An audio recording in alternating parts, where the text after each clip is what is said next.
Hello everyone, welcome back to our channel. আমি মন্দিরা, তোমরা দেখছো তুয়া বেবি অফিসিয়াল। আজকে আমি আমার ফার্স্ট ব্লগ শুরু করছি। তো আমার নাম হচ্ছে মন্দিরা সাহু, আর আমি থাকি একটা হাওড়া জেলার ছোট্ট গ্রামে। তোমরা আমাকে আপাতত কেউ চিনবে না, কারণ আমি ইউটিউবে একদমই নতুন। তো কোনো সমস্যা নেই, তো তোমরাও ধীরে ধীরে আমাকে চিনে যাবে। তো আজকে রবিবার, আর রবিবারের এখন বাজে হচ্ছে সকাল 7টা। তাহলে চলো ব্লগটা শুরু করা যাক। তোমরা কিন্তু লাস্ট পর্যন্ত দেখো, ঠিক আছে?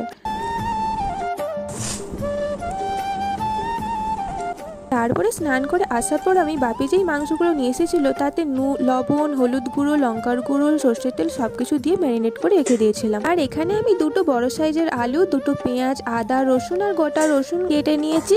মা এখানে অর্ধেক রান্না প্রায় বলতে গেলে করেই দিয়েছে। যেমন হচ্ছে এখানে আলু করলা ভাজা, আর হচ্ছে চিচিঙ্গে আর আলু দিয়ে একটা তরকারি।